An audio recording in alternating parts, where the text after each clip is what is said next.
Assalamualaikum warahmatullahi wabarakatuh.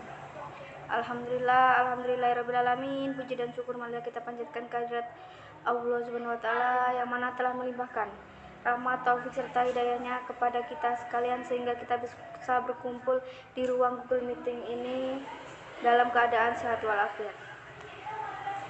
Serta sholawat serta salam marilah kita tetap sanjung aukan kepada junjungan kita Nabi besar Muhammad SAW, kepada sahabat, para rasul dan para tabi'in sekalian. Kepada yang terhormat Mistika Febriani MPD selaku dosen pengampu mata kuliah bimbingan konseling karir, dan kepada teman-temanku yang saya banggakan dan saya sayangi.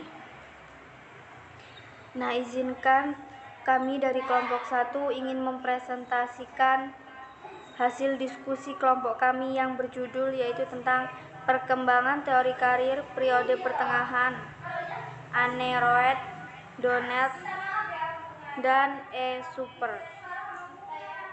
Untuk materi yang pertama akan dibacakan oleh saya sendiri. Yang 1, perkembangan teori karir periode pertengahan, teori pemikiran karir. Anne Roed 1904 sampai 1999.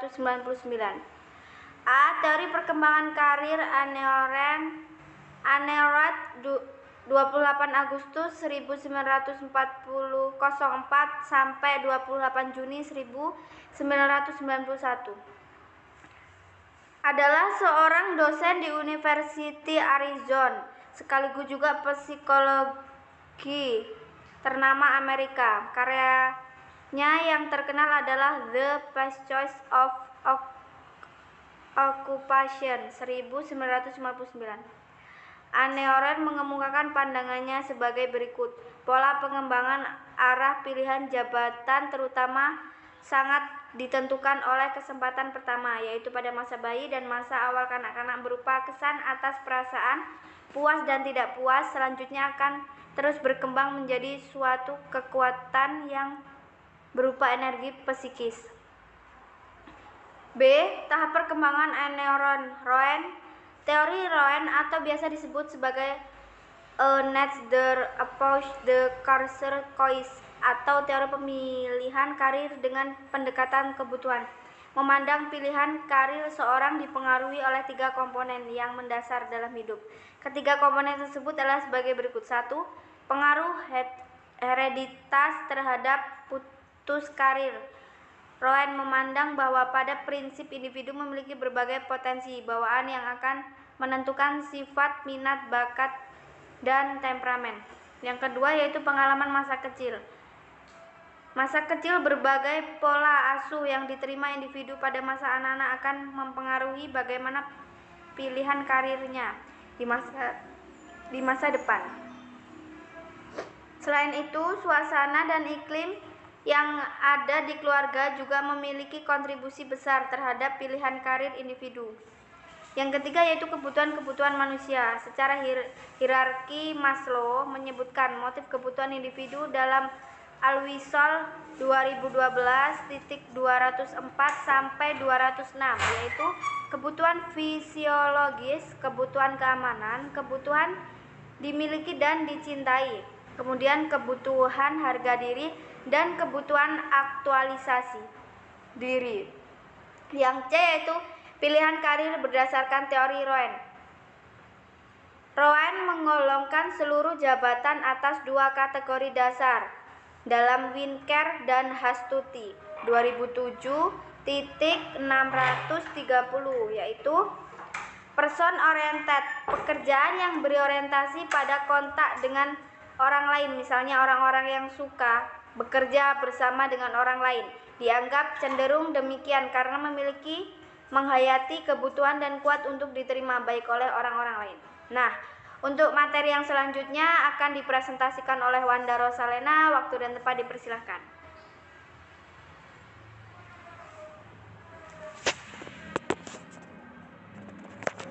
Baik, terima kasih moderator. Di sini saya akan mempresentasikan tentang non-person oriented, pekerjaan yang berorientasi pada benda-benda, pekerjaan Non-parent oriented ini biasanya adalah orang-orang yang lebih suka bekerja dengan menangani barang atau benda tanpa mencari kontak dengan individu di sekitarnya. Kelompok atau penggolongan pekerja yang tergolong dalam non-parent oriented. Yang pertama teknologi, yang kedua luar ruangan atau outdoor, yang ketiga ilmu pengetahuan. Adapun di sini teori perkembangan karir Donald S. Super. Donald S. Super mencanangkan suatu pandangan tentang perkembangan karir yang lingkupnya sangat luas. Karena perkembangan jabatan itu dipandang sebagai suatu proses yang mencakup banyak faktor-faktor tersebut. Sebagian terdapat pada individu sendiri untuk sebagai pendapat dalam lingkungan hidupnya yang semuanya berinteraksi satu sama lain dan bersama-sama membentuk proses perkembangan karir seseorang. Selanjutnya.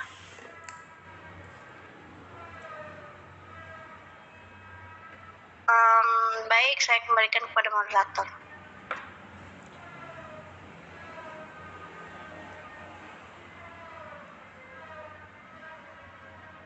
Baik, untuk materi selanjutnya akan disampaikan oleh Nur Wahidin Herlando. Waktu dan tempat dipersilakan. Ya, baik, terima kasih Aryayus. Mohon maaf sebelumnya saya tidak bisa on-cam karena terkendala jaringan. Ya, langsung saja ada B, tahapan perkembangan karir Donald A. Super. Presentasi sama Ando. Proses perkembangan karir super ini dibagi atas 5 tahap, yakni yang pertama ada fase pengembangan atau growth. Fase ini terjadi dari sejak anak lahir hingga kurang lebih umur 15 tahun, dan di mana anak mengembangkan berbagai potensi, pandangan khas, sikap, minat, dan kebutuhan-kebutuhan yang dipadukan dalam struktur gambaran diri. Yang kedua ada fase eksplorasi atau exploration. Dari umur 15 sampai 24 tahun ini, anak di mana orang muda memikirkan berbagai alternatif jabatan, tetapi belum mengambil keputusan yang mengikat. Yang ketiga ada fase pemantapan atau establishment. Dari umur 25 sampai 40 tahun, yang bercirikan usaha tekun memantapkan diri melalui seluk-beluk pengalaman selama menjalani karir tertentu sebelumnya. Yang keempat, ada fase pembinaan atau maintenance. Dari umur 45 tahun sampai 64 tahun, di mana orang yang sudah dewasa menyesuaikan diri dalam penghayatan jabatannya. Kemudian pekerjaan yang dilakukan dan konsep diri, self-concept, mempunyai hubungan yang erat. Kemudian keduanya terjalin oleh proses perubahan dan penyesuaian yang kontinu. Yang kelima ada fase kemunduran atau decline. Bila orang memasuki masa pensiun ini dan harus menemukan pola hidup baru sesudah melepaskan jabatannya atau karirnya sebelumnya, peranan baru segera dikembangkan, terutama memilih penerus yang sebelumnya sudah dijalani. Selanjutnya, C. Tugas-tugas individu dalam perkembangan karir. Ya. Perkembangan karir dalam masa-masa tertentu seorang individu akan menghadapi tugas perkembangan karirnya. Nah, di sini ada tugas-tugasnya. Ada yang pertama ada perencanaan garis besar masa depan, crystallization. Ini terjadi antara usia 14 sampai 18 tahun, terutama bersifat kognitif dengan meninjau situasi dirinya sendiri dan situasi pada hidupnya. Kedua ada penentuan atau specification. Ini antara usia 18 sampai 20 tahun ya, yang ditandai dengan pengarahan diri kepada bidang jabatan dan mulai memegang jabatan itu. Yang ketiga ada pemantapan, establishment. Ini terjadi antara usia 24 tahun sampai 35 tahun yang ditandai dengan individu yang mampu membuktikan dirinya mampu dalam mengemban jabatan yang dipilihnya saat itu. Yang keempat ada pengakaran atau konsolidasi. Individu ini berkisar antara usia sudah 35 tahun sampai individu ini memasuki masa pensiunnya. ditandai dengan individu yang mencapai status sosial tertentu dan mendapatkan senioritas. Kemudian berkaitan dengan tugas-tugas perkembangan karir, Super ini mengembangkan sebuah konsep kematangan vokasional atau career maturity. Ya, itu saja materi yang saya sampaikan. Saya kembalikan ke moderator. Baik, terima kasih Ando. Nah, untuk yang selanjutnya yaitu sesi tanya jawab. Untuk sesi tanya jawab nanti akan ditanyakan dan dijawab di YouTube. Baik, demikianlah tadi presentasi yang bisa dapat kami sampaikan. Kurang dan lebihnya kami mohon maaf. Kami akhiri. Wassalamualaikum warahmatullahi wabarakatuh. Udah ya berarti ini.